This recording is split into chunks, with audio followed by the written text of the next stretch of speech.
Alumnas y alumnos de tercer grado de secundaria, les doy la más cordial bienvenida a una sesión más de Aprende en Casa. Soy Alejandro Sevilla Galván y me alegra mucho acompañarles. Antes de iniciar, les invito a que sigan practicando las medidas de prevención. El frecuente lavado de manos con agua y jabón por lo menos durante 20 segundos. Mantener la sana distancia, alejándose 1,5 metros de las demás personas. Usar el cubrebocas correctamente, es decir, protegiendo nariz y boca. Y realizar el estornudo de etiqueta. De esta forma, contribuimos a prevenir el contagio. En la sesión de hoy abordaremos un periodo de la historia de nuestro país que ha generado controversia y sigue siendo motivo de debate. Me refiero al Porfiriato. Así pues, el propósito de nuestra sesión será analizar las causas de la llegada de Porfirio Díaz al poder y su permanencia en él. ¿Por qué se conoce al régimen de Porfirio Díaz como una dictadura? ¿Qué estrategias llevó a cabo Díaz para mantenerse en el poder por 3 décadas? Durante los siguientes minutos lo descubriremos. Para realizar anotaciones tengan a la mano cuaderno y lápiz o bolígrafo. Si desean profundizar y ampliar sus conocimientos acerca del tema, consulten su libro de texto. ¿Están listas y listos? ¡Iniciemos! Les compartiré la lectura de un fragmento extraído del libro Un Gascón en México, escrito en 1890 por Ludovic Chambon, un joven francés que visitó nuestro país y decidió registrar sus impresiones. Dice así: México, por sus calles, paseos, monumentos, es una ciudad muy bella donde el europeo no se siente desterrado. Vayamos a la calle. Resulta bastante difícil encontrar indios en verdad puros en el interior de las tierras y con mayor razón en las ciudades, donde la raza indígena tiende a mestizarse más. En fin, aquí llaman indios a todos los pobres diablos de piel morena que se ocupan de oficios inferiores, cargadores, aguadores, etc. Aquellas mujeres que llevan sus hijos enrollados en un rebozo sobre la espalda y cuyo traje es parecido a la de las indias de Tehuantepec, son otomíes. Raza totalmente diferente a la de los aztecas. Estos últimos son más altos y más hermosos. Aunque vestidos de simple algodón blanco, llevan su orgullo y coquetería hasta el uso de lujosos sombreros bordados de plata y oro.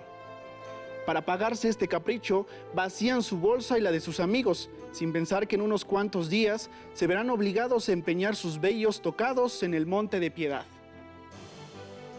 Miren pasar a la mexicana, negligente y graciosa. Las malas lenguas dicen que es perezosa y poco coqueta en su interior. Pero al ver su estilo de caminar ondulante, su mirada enérgica y lánguida, y su tinte moreno que traiciona su origen indio, se le proclama reina de los trópicos. Es levantando el brazo y agitando los dedos de su manita enguantada como saludan a sus antiguos conocidos. Cuando se encuentran con una amiga, gentilmente hacen un intercambio de besos sobre los labios. En Francia, besos de enamorados solamente. En fin, las jóvenes son tan bellas y seductoras que los hombres las desposan sin dote. En lugar de aportarle dinero al marido, se contentan con darle su frescura y sus hermosos ojos negros. He aquí al mexicano, cuyo rostro franco y abierto atrae las simpatías. Vamos a estrecharle la mano. Perdón. Su corazón cálido y generoso necesita más que el shake of the hands de los ingleses. Él acostumbra tomarlo a uno entre sus brazos y, durante un buen rato, propinarle golpecitos en la espalda con la palma de la mano, como para acercarse más si fuera posible. Nada es tan importante como un mexicano vestido con el traje nacional, sobre todo cuando monta un brioso caballo. Por desgracia, el sombrero de copa alta y nuestros trajes parisienses tienen a reemplazar la vestimenta del charro. Hay que decir que tiene la desventaja de ser demasiado costoso. Llevan un traje de 2,000 o 3,000 francos. Desde la intervención, la moda ha cambiado. La Plaza de Armas es muy hermosa, con el Palacio de Gobierno y los portales donde se encuentran nuestros compatriotas, los barcelonets. Hoy es domingo, aquí y allá, como colegiales de paseo, como prisioneros, grupos de soldados circulan con sus mujeres bajo la vigilancia de sus superiores. Nunca los dejan salir solos. Este debió abandonar su ropa de percal y vestir el traje militar por haber repartido algunas cuchilladas. Aquel por haberse robado un huevo. Los demás por no haber hecho nada más que encontrarse en la calle de las Pulquerías en el momento en que la cerraban 2 patrullas encargadas de recoger voluntarios. He aquí, en toda su simplicidad, el sistema de reclutamiento en México. Dirijámonos hacia la Alameda, linda plaza embellecida por grandes árboles y los ojos de las mexicanas. Este gran hombre al que conocemos bajo un rostro tan dulce, amaestraba perros para combatir a los indígenas de Santo Domingo y vendía a sus prisioneros como esclavos. Vayamos a visitar los alrededores, empezando por la Fiesta de las Flores en Santa Anita. Hasta aquí la lectura. El texto nos es útil para comprender una faceta de la compleja configuración social que imperaba durante el Porfiriato. ¿Qué opinión les merece el reclutamiento forzoso para formar parte del ejército mexicano? ¿Qué problemas creen que propiciaba esta estrategia? Recordarán que durante la sesión pasada se habló de la restauración de la República, con el triunfo liberal encabezado por el presidente Benito Juárez tras la caída del Segundo Imperio Mexicano. En este periodo, el gobierno liberal finalmente logró aplicar las leyes de reforma, como la separación de la Iglesia y el Estado, la ley de nacionalización de bienes eclesiásticos y la secularización de la vida cotidiana, es decir, el abandono paulatino de los valores religiosos y el poder de la Iglesia. Porfirio Díaz no fue ajeno a este proceso. Cuando pensamos en el general oaxaqueño, lo solemos imaginar como el presidente que gobernó por más de 3 décadas, pero antes de llegar a la presidencia, destacó por su carrera militar en el bando liberal. Siendo general de división, comandó al ejército mexicano que derrotó en Puebla a las fuerzas extranjeras intervencionistas en 1867. Esto le valió ser conocido como el héroe del 2 de abril, recordando así la fecha de su victoria. Después del triunfo de la República, Díaz intentó llegar a la presidencia, por lo que contendió en las elecciones contra Benito Juárez, quien resultó vencedor por un amplio margen de votos. En 1871 se postularon de nueva cuenta Porfirio Díaz y Benito Juárez, aunque en esa ocasión Sebastián Lerdo de Tejada se sumó a la contienda. Ante el nuevo triunfo de Juárez, Díaz se levantó en armas y se opuso a la reelección a través del Plan de la Noria, donde proclamaba que ningún ciudadano se imponga y perpetúe en el ejercicio del poder. Sin embargo, el levantamiento fue sofocado por las fuerzas del gobierno. En 1872, el presidente Benito Juárez murió y Sebastián Lerdo de Tejada, quien presidía la Suprema Corte de Justicia, quedó al frente del gobierno como presidente interino. Al llegar 1876, año en el que concluiría su administración, Lerdo intentó reelegirse. Ante esto, Porfirio Díaz hizo un nuevo llamado a tomar las armas, en esta ocasión encabezando la rebelión de Tuxtepec. Cabe mencionar que varios liberales destacados como Vicente Rivapalacio e Ignacio Ramírez el Nigromante apoyaron a Díaz en la rebelión que lo llevó a la presidencia. Al igual que en el Plan de la Noria, en el Plan de Tuxtepec, Díaz prometió respetar la Constitución de 1857, retomó el principio de que ningún mexicano se perpetúe en el poder y esta será la última revolución, y enarboló el lema de sufragio efectivo, no reelección. El 28 de noviembre de 1876, Porfirio Díaz asumió la presidencia de la República de forma interina y, tras unas elecciones extraordinarias, la ganó de forma constitucional a principios de 1877. Con excepción de un periodo de 4 años, ejerció el cargo hasta 1911 cuando fue derrocado, irónicamente por un movimiento antirreeleccionista. Pero, ¿cómo fue el gobierno de Porfirio Díaz? Les invito a ver y a escuchar un video que nos permitirá tener un panorama general del porfiriato. En esta ocasión, analizaremos el aspecto político y en sesiones subsecuentes abordaremos otros ámbitos. El general Porfirio Díaz estableció un régimen autocrático que duró 30 años. Logró, mediante una combinación de represión y negociación, terminar con las sublevaciones locales, ahora encabezadas por caudillos que se habían formado durante las guerras de reforma e intervención. Por primera vez desde la independencia, se logró paz y orden. La estabilidad resultante dio al gobierno la plena aceptación y apoyo de las clases altas y de la burguesía urbana, que aumentaba en tamaño. Reclutó a los miembros del gobierno entre los fieles a su causa, antiguos combatientes en las guerras, y de ahí se proveyó de gobernadores y jefes políticos. En lo técnico-administrativo se formó una nueva clase intelectual de jóvenes, pronto calificada como los científicos, que pronto dominó los altos cargos en el gobierno, la economía y la cultura. Fueron los conductores de las políticas económicas y del encuadramiento de la sociedad dentro de los moldes requeridos por la autocracia. Díaz respetó formalmente la Constitución. Se celebraron elecciones y se cumplieron las normas relativas a la integración de los poderes públicos, pero siempre fueron candidatos y resultados decididos por voluntad presidencial. Las libertades de expresión, asociación política y prensa fueron controladas y perseguidas en caso de franca oposición al régimen. Díaz fue moderado en el cumplimiento de las leyes de reforma, lo que le dio el apoyo de la Iglesia. No reintegró los bienes nacionalizados, pero permitió la adquisición de otros nuevos y la práctica abierta y pública del culto religioso. El progreso económico fue notable. Asimismo, la creación de infraestructura, sobre todo ferroviaria, vías de comunicación, seguridad en los caminos, lograda por una policía rural facultada para realizar ejecuciones sumarias de bandoleros y la eliminación de alcabalas o cargas fiscales al tránsito de mercancías dentro del territorio, permitieron la formación de mercados regionales y avances en la formación y consolidación de uno nacional. La agricultura, estimulada por un mercado interno en crecimiento y por un nuevo canal hacia la exportación, sobre todo en equén, café y frutales, tomó un papel destacado en el desarrollo. Pero generó problemas que agravaron la desigualdad social real, no constitucional ni legal, que México venía padeciendo desde la independencia. Se basó en la hacienda, unidad de producción que alcanzó enormes concentraciones de tierra, los latifundios. Muchas de ellas fueron constituidas o acrecentadas con los antiguos bienes nacionalizados de la Iglesia.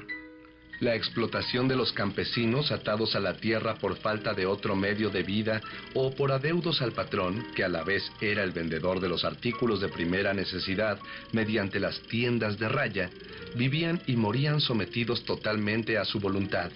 Las leyes de reforma que prohibieron la propiedad a las corporaciones alcanzaron a las comunidades indígenas que perdieron sus tierras en beneficio de particulares, favorecidos por el gobierno. Las rebeliones fueron sangrientamente reprimidas. Los deslindadores, en su mayoría extranjeros encargados de regularizar la propiedad rural dentro del territorio, recibieron tierras en pago de sus servicios y se convirtieron en propietarios rurales. La insuficiencia de capital nacional favoreció dar facilidades al capital extranjero, pero poco apoyo al nacional provocó el disgusto de parte de la burguesía. La explotación del subsuelo y la industria manufacturera prosperaron, y con ello la formación de una clase obrera a la que no se le reconocieron derechos frente a la empresa y cuya rebeldía fue suprimida sangrientamente. Ejemplos, los movimientos de Cananea y Río Blanco.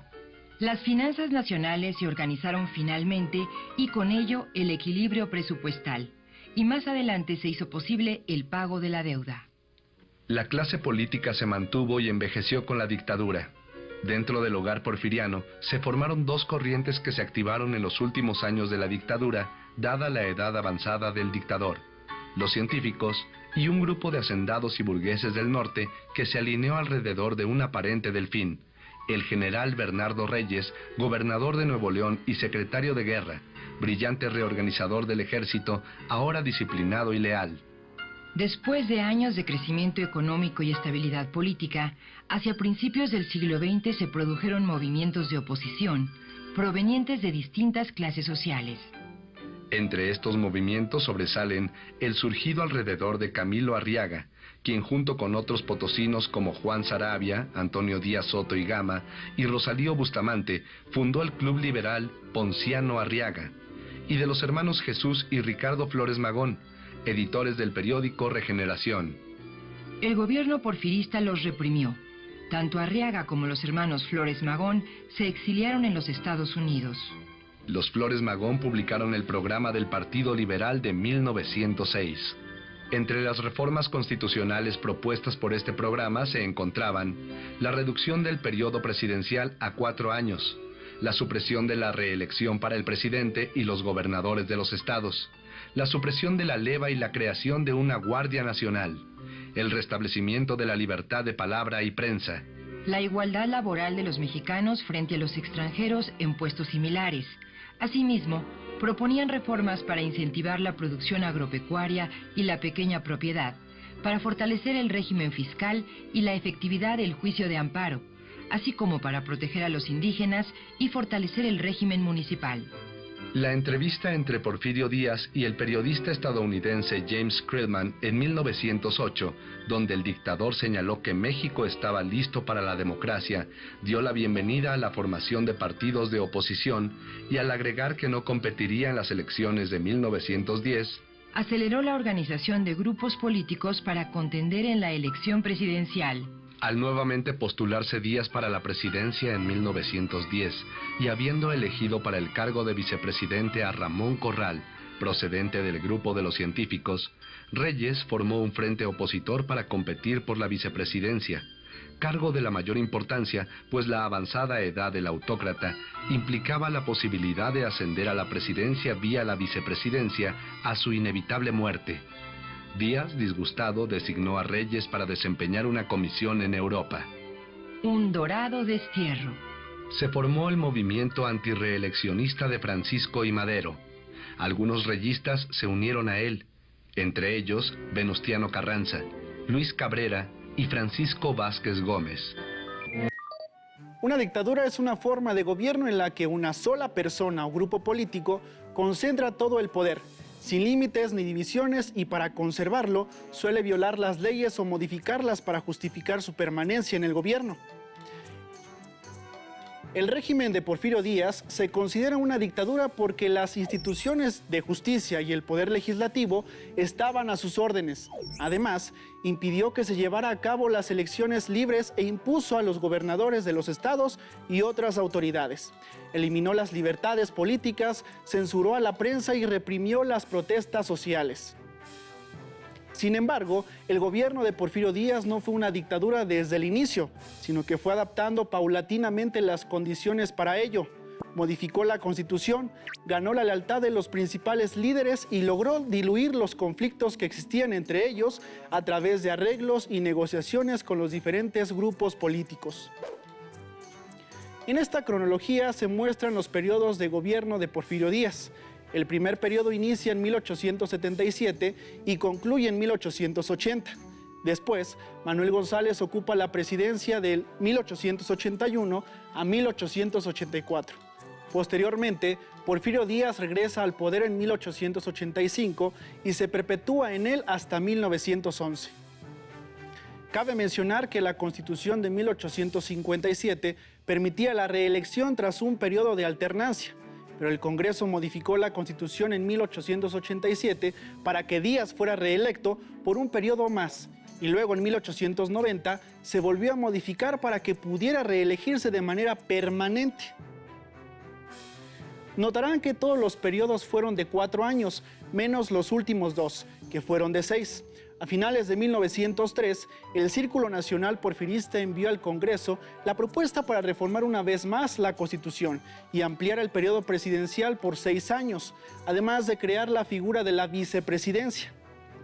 Díaz siempre buscaba la manera de darle un aspecto legal y constitucional a todas las modificaciones que le permitían seguir gobernando. Cuando analizamos el porfiriato, podemos identificar 3 grandes etapas. En la primera, Díaz se enfrentó al reto de consolidar su poder y evitar algún levantamiento armado de antiguos aliados u opositores. Para dicho propósito, el presidente tejió un complejo equilibrio de fuerzas entre los distintos poderes y esto contribuyó a conservar la paz y estabilizar el país. Brindó cargos públicos y nombró jefes políticos a diversos caudillos locales que habían destacado en las guerras de reforma e intervención. Asimismo, concilió con instituciones conservadoras como la Iglesia Católica al flexibilizar la implementación de las políticas liberales derivadas de las leyes de reforma y también ofreció garantías e incentivos para los empresarios e inversionistas extranjeros y nacionales. Así, tras décadas de guerras e intervenciones, se había establecido la paz nacional. La segunda etapa se da a partir del regreso de Díaz al poder en 1884, después de la presidencia de su compadre Manuel González. En esta etapa, la política de Díaz se transformó. Fue de una estrategia conciliadora a un poder impositivo y extremadamente concentrado en la figura del dictador. El resto de funcionarios, jueces, senadores o gobernadores estaban subordinados a la voluntad del presidente. En esta segunda etapa, las figuras que rodeaban a Díaz gradualmente se fueron sustituyendo. Los militares que lo acompañaron en la primera etapa de su gobierno fueron dejando su lugar a una generación de intelectuales, asesores y administradores conocida como los científicos. Los científicos comulgaban con la doctrina del positivismo, corriente de pensamiento que afirmaba que todo conocimiento deriva de la experiencia y se puede respaldar por medio del método científico. Este grupo marcó las nuevas directrices de la administración y estableció la consigna de orden y progreso como máxima de gobierno. Entre los miembros más representativos de la generación se encuentra José Yves Limantour y Justo Sierra, quienes se concentraron en la aplicación de políticas públicas modernizadoras y desarrollistas. Conforme Porfirio Díaz iba concentrando el poder político, reprimiendo a sus opositores y tomando el control de las instituciones, su gobierno se justificaba con la promesa de que la libertad sería una consecuencia del progreso material y la modernización, pero que primero era necesario imponer la paz. Uno de los conflictos más significativos de esta etapa fue la Guerra del Yaqui, un enfrentamiento armado entre el gobierno y el pueblo yaqui de Sonora entre las décadas de 1870 y 1880, que estudiarán con más detalle en una de las próximas sesiones. Una de las estrategias utilizadas por el régimen de Díaz para dominar a la opinión pública fue fomentar el culto a la personalidad del dictador, valiéndose del apoyo de los periódicos financiados por el gobierno y que superaban ampliamente el tiraje de los diarios de oposición. El control y la censura de la prensa formaron una parte importante de la estrategia de consolidación del poder de Díaz. Sin embargo, la manera como el gobernante se relacionó con la prensa fue una combinación de autoritarismo, conciliación, manipulación y concesiones. A pesar de la censura, las voces críticas de editores y periodistas se expresaban en los periódicos de oposición, corriendo el riesgo de ser perseguidos, encarcelados, desterrados e incluso asesinados. Les invito a que analicemos un ejemplo de la sátira que se hacía en aquella época para criticar al presidente. Es una caricatura publicada en el periódico La Mosca, el 5 de abril de 1877. Se titula El Pavo. En ella se representa a Díaz vestido como militar empuñando una espada con la palabra dictadura, mientras despliega la ostentosa cola y las patas del pavo real, un animal asociado con la vanidad. Por tanto, el presidente es mostrado y ridiculizado como un dictador egocéntrico. La llegada del siglo XX marcó la tercera y última etapa del porfiriato. En ella se agudizaron las contradicciones generadas a lo largo de 2 décadas. La represión gubernamental era una constante y se sometieron los levantamientos indígenas, campesinos y obreros. En esta etapa, una de las principales publicaciones antiporfiristas fue El Hijo del Aguizote, revista satírica fundada en 1885, que utilizó el sentido del humor para ridiculizar a Porfirio Díaz. En 1902, los hermanos Flores Magón se encargaron de la publicación. Cuando el diario se popularizó, fue víctima de la censura del gobierno. Sin embargo, los editores continuaron publicándolo de manera clandestina. Como respuesta, Díaz decretó que ningún medio o periódico en el que participaran los hermanos Flores Magón podía circular, de lo contrario, serían encarcelados. Como hemos visto hasta ahora, una de las principales características del porfiriato fue la falta de libertades y de democracia. En las siguientes sesiones veremos que estas carencias fueron un antecedente de la Revolución Mexicana que daría fin a la dictadura de Porfirio Díaz. Nos acercamos al final de nuestra sesión.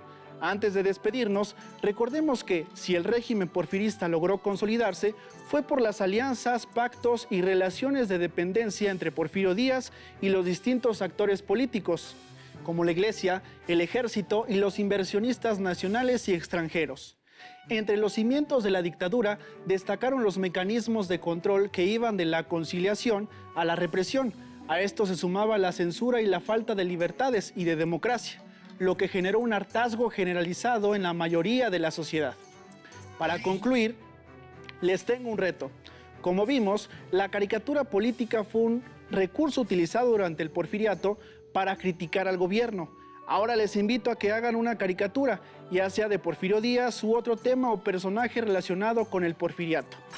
Aprovechen los conocimientos adquiridos en esta sesión y echen a volar su ingenio.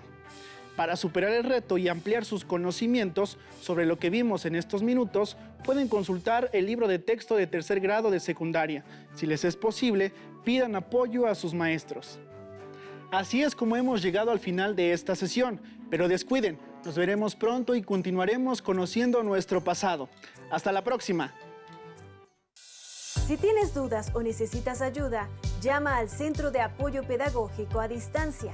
El número de teléfono para secundaria es el 55 36 01 71 23.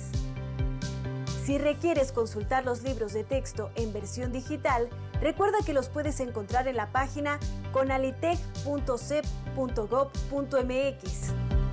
Y recuerda que también cuentas con el sitio aprendeencasa.cep.gov.mx, en donde podrás ver nuevamente los videos de los programas y además encontrarás actividades para fortalecer tus aprendizajes. También te invitamos a que consultes la plataforma nuevaescuelamexicana.cep.gov.mx.